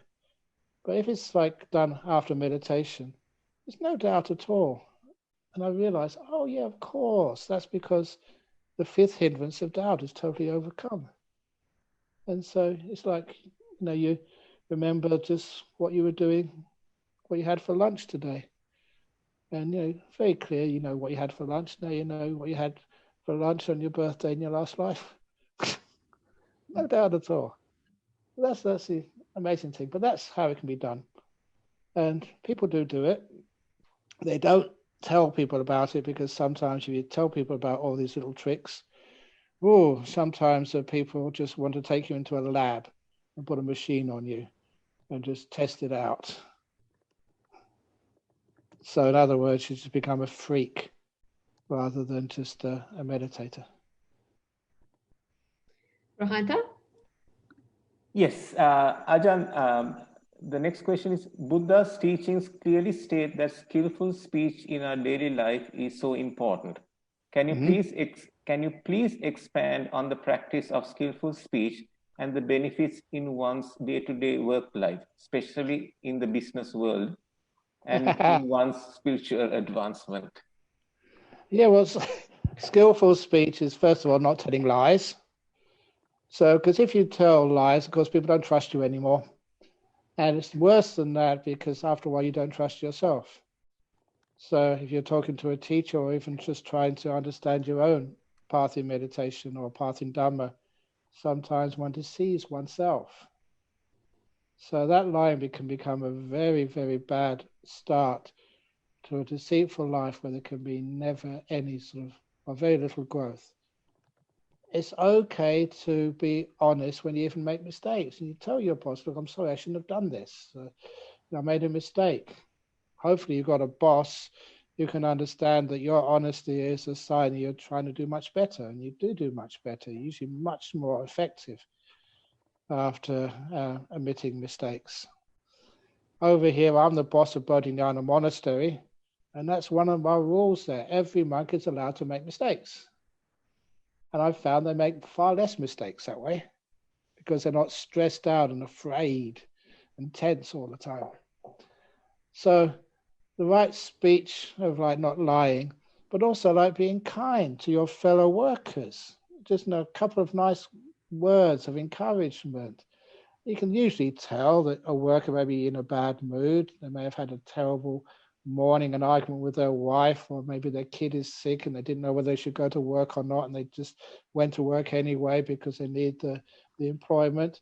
Just some kind words to the people you work with. And it gives a much more sense of harmony and people working together, even in an office or in a business, a corporation. Please look upon it like a football team. You're on the same side. The world is very competitive, and if you want to be successful, the infighting just doesn't work. Imagine like Liverpool or Manchester United, and the centre forward is on the inside right, whatever it is, but they're tackling each other to get the ball, and they're playing on the same side. It's crazy, but people actually do that in work. So to be able to have nice speech towards one another, which means you are getting some harmony and some strength as the group together. And What else? Kind speech. And just like kind speech to the people you meet in the train or on the bus. It's wonderful. Just sometimes a tiny bit of kind speech helps so much, and people remember that. I remember just, actually it wasn't me, it was one of the other monks. He was quite sick. He had to go to hospital for a few days. And I said to him, how were you treated? He said, oh, wonderful. They really looked after me. He said, well, you should send a letter of thanks to the Minister of Health. And he did. And he showed me with a big smile on his face. He got a personal letter back from the Health Minister of Australia. Thank you so much, for your letter of praise. It was because it was so rare that anyone would write to a minister. And so the minister got it and wrote back again. You probably use complaint letters. Oh, you always complaint letters. Yeah, of course. You know that. Yeah. It's like your plumber, I guess. Your plumbing plumber. Yes. Oh, yeah, that right speech. That was true. Yeah, I praised the plumber. But I said we're going to have some questions here, so I'm going to have to direct you. But anyway, we got a deduction from our plumbing bill because of that. So there's a concerned person here who's in business that he's worried about that. What if he doesn't plan? And if he plans, how much is too much planning that it becomes stressful? So what is that balance? Okay, have plans, but always be ready to change them when you see other opportunities happening and other lines which may be better than yours, and you can actually buy into them. So don't always be fixed with the plans. All tentative plans always have to be tentative. Thank you. So Rohanta, if you have one more question, we're gonna wrap up now. So if you have one more, you'd like to pose it now? Yeah, this can be a bit of a challenging question to be facing it right, Ajahn, but let me ask this. Ajahn, I'm confused. Books like Birth of Insight shed light on how Burmese Vipassana practices developed and spread. Even though the techniques may bear results, this makes me question the historic validity of such practices. Elsewhere, we hear about Samadhi as opposed to Jhana. Are they the same? We also hear terms such as Samatha Samadhi as opposed to Vipassana Samadhi and Dry Samadhi, but have not found them in the sutras. Are there such distinctions? And if so, what are the differences? Please unconfuse me. Yes, okay. The best way to unconfuse you is to get a copy of the sutras and look it up yourself. Lovely these days, because of computers, you can look up Dry Samadhi or Sukha Samadhi. You can look up Vipassana Jhanas. You can even look up the word Vipassana. You can look up the word Jhana. You can look up what did the Buddha teach. Because if I say it, then people who sort of say, oh no, Ajahn Brahm doesn't know anything. So I can't convince you. But the sutras are well explained, well translated. You can look at those. And the evidence is, so strong. There's so much of it that, samadhi, sama samadhi, right? Stillness, I call it stillness, is 4 jhanas. Buddha always says that every time, hundreds of times. Dry insight, can't find that anywhere. It wasn't taught by the Buddha. But that doesn't demean just the practices which are happening in insight meditation, because people practice insight meditation, they come and say to me, Ajahn Brahm, I was doing an insight meditation retreat. I saw this beautiful light, these wonderful nimittas. Is that right? I said, yes, it's right, but don't tell your teacher. The way I'm telling you to stop. It just happens naturally. It's going to happen, whether you like it or not. So just keep on letting go. Make peace, be kind, be gentle. And then to see things happen. You can't stop them. It's nature. Thanks, Ajahn. Angie? Yep. Now, in the backdrop is the Westin Siri Bay Resort, which is where we were supposed to be in this period to the 17th of June doing the meditation retreat with Ajahn Brahm. Well, we had planned it many, many moons ago, and guess what? It ain't going to happen now. So Ajahn has kindly agreed to do it from the 2nd to the 10th of December, depending what is going to be happening during that time. But we remain hopeful as we have to continue with plans. and be flexible when plans don't somehow work out. Yeah. So with that, Ajahn Brahm, would you like to just say a few words on how to handle a mind that has too many thoughts and feeling restless in meditation? Because that's what a lot of people experience when they're meditating, because they're trying too hard to become calm. Yeah. It is, remember that your computer, and you'll probably use it in a few seconds, has got a delete button. It's my favorite button on the computer, delete. And I use that button in my brain because sometimes all those thoughts which I should be thinking about, actually I didn't realize it was 2nd to the 10th of December. I haven't got that down, so I just wrote that down, but I'll probably forget about it later on. So please remind me when it gets closer to the 2nd to 10th of December. But we just make plans sometimes just for the day. And I'm a pretty successful monk and people like the talks, but I don't plan anything about my talks. So I can just respond just to what comes up. And it's one of the things which I experience, which is real, but strange, that sometimes something comes out when I'm giving a talk and I feel, wow, that's really cool. That's really profound. Where did that come from? And it's just like you let the Dharma just come out rather than trying to force it and plan it. That's precisely the way that I meditate. I don't aim for anything. Just stay in this moment. Just as I taught in the guided meditation, relax my body. And it's great relaxing your body. It feels wonderful. Then you relax your mind, and that's even more beautiful. The breath comes up, and there's hardly any thoughts. Nothing's happening. I enjoy that so much.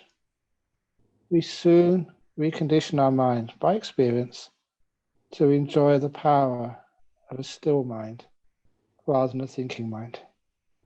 And I say that as someone who's trained to think at Cambridge. Being silent is far more deep, far more powerful.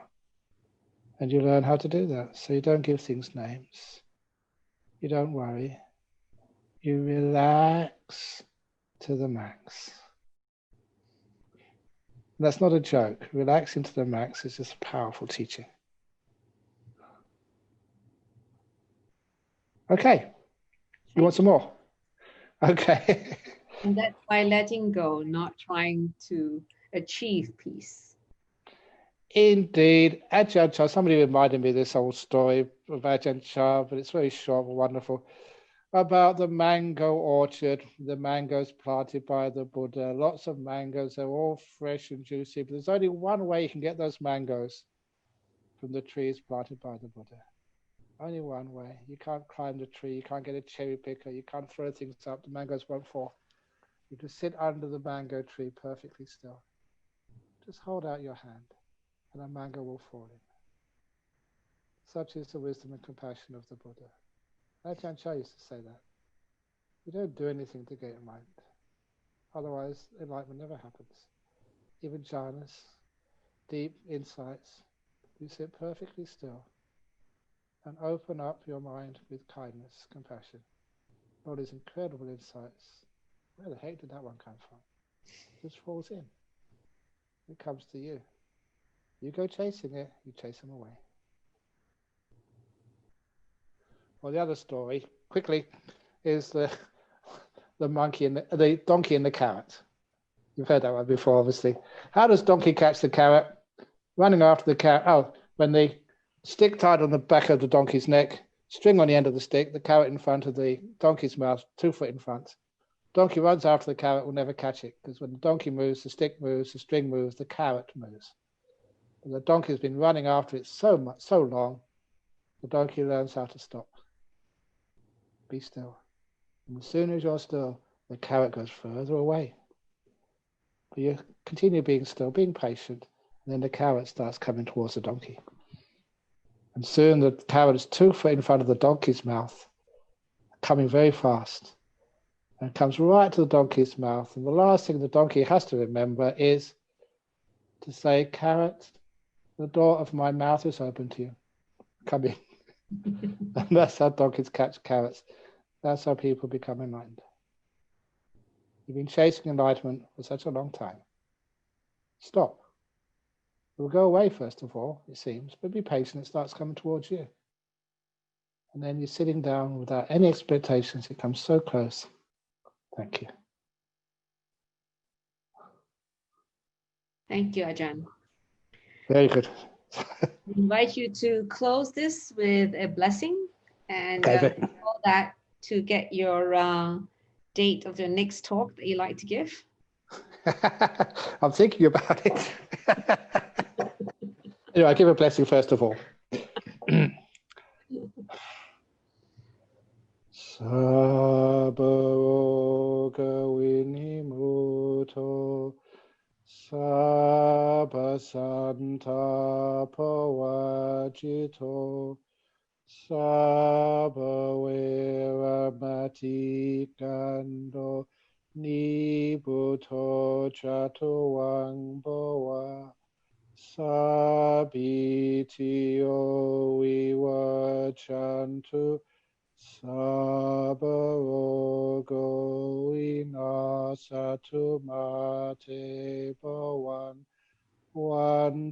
Vantarayo sukhi digayu gopava Apivadan hasilitsa nichak Utapachalino Chattaro Dhamma Vatanti Ayuano Sukhaṃ Balaṃ.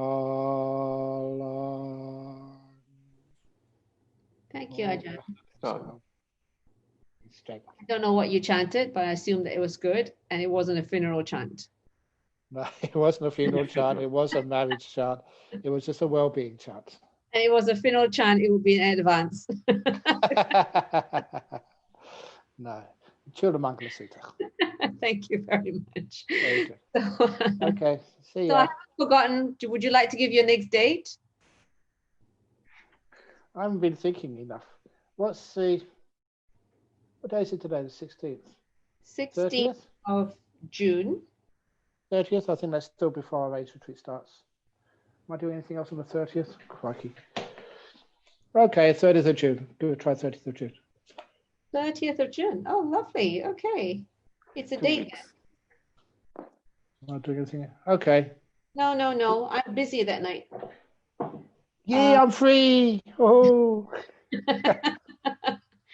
well, we'll do all our listeners. Please watch out for the link, and then we can let you know. How about Sunday, 28th of June? No, that day I'm doing something on that day. That is having a trust meeting for the nuns monastery in London, and a Kampa Bhikkhuni project meeting. The 3rd of July? 3rd of July. That's a Friday. Yeah. I'll be in Nonamara Temple on the 3rd of July giving a talk. True. Okay. We'll do for the 7th then. It's still the Tuesday, and Ajahn is generally okay on Tuesdays. But that's the age retreat. Oh. All right. So we'll have one next Tuesday instead, 21st. No, next Tuesday I'm doing something else. What am I doing next Tuesday? 21st. I'll do it the 7th of July. The first time during the range retreat should be okay. It's only just getting started. 7th of July. All right then. Okay. Thank you, Ajahn. Well, then, What have I done? What have I done? Bye-bye. Thank you. Thank you, Bye-bye. Rohanta. Thank you, everybody. Thanks, Angie. Sadhu, sadhu, sadhu. Sadhu, sadhu, sadhu.